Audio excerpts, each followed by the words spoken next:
Hey guys, welcome back to the Cinema Walls. I'm Santiago, and that's Bryce. Hey guys. And today we are continuing our Bourne franchise movie reviews with the Bourne Ultimatum, the third of the trilogy, which then leads into a next movie, and the next movie. And then the next movie. And then the next movie.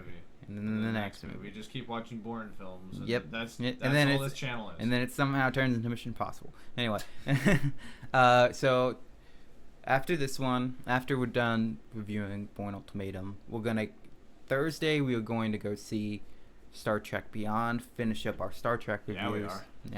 Yeah. I hear it's a good movie, but we'll be the judge of that one.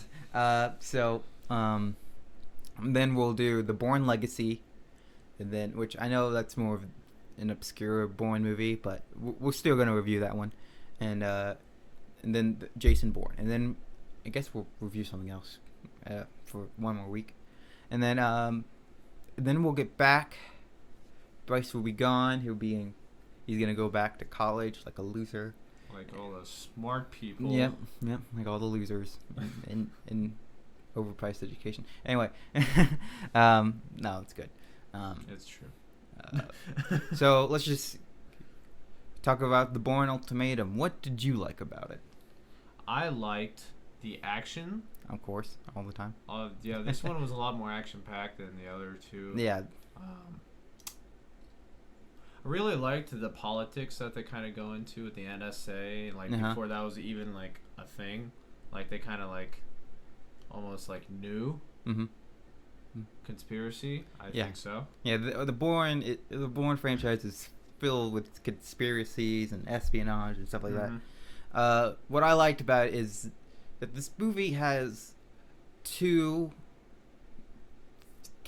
but the first two sequences in this movie are really well done. Like, the first part was the Waterloo scene where he's guiding that reporter around. Yeah, and I really like that. Yeah, and it's like he's literally hiding from the NSA, and they have all these guys around, these cameras, and he's doing like the best job of like hiding from them until the reporter messes up and he gets shot in the head.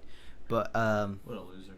And then the second one was the chase sequence between Jason Bourne, Nikki, and the assassin Denchi, what's his name, guy.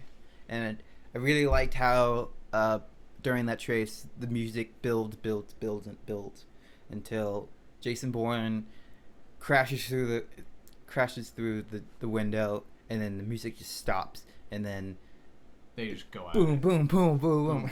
Punch, kill. Shots. Yeah, I really like that scene. I thought that was a really well done fight scene. And then the third one, which was the where he confronts the mastermind, the Darth Sidious of this universe, type of.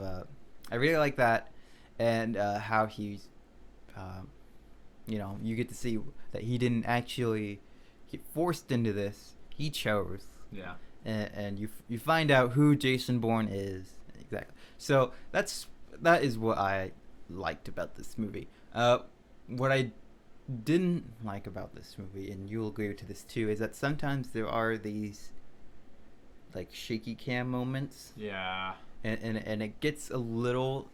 You start to notice it just a little bit, and other than that, there was literally a scene where nothing was happening. It was just some guy standing still, like thinking, and it was just like panning all over the place as he's like intensely thinking about something, and you're just like, "This is hurting my face. Stop." Yeah, the Bourne franchise is well known for its great action, intense acting, also an intense phone calls, Yeah. where he's like, "Oh, get some rest, Pav. You look tired." Or when he's like, "Oh, that's if you were in your office, we'd be having this conversation face to face." Dun, dun, dun. I really like those moments because that just shows you how much badass Jason Bourne is. Other than that, there wasn't anything that I seen that was wrong with it. The story pacing was it slowed down a few times, but I think that was just for you to breathe after a really intense action sequence. They let the movie breathe, and anything else to add? No. Overall, it was a good movie. I think there were some points where it was a little stale. I think where sometimes I didn't understand what was going on because.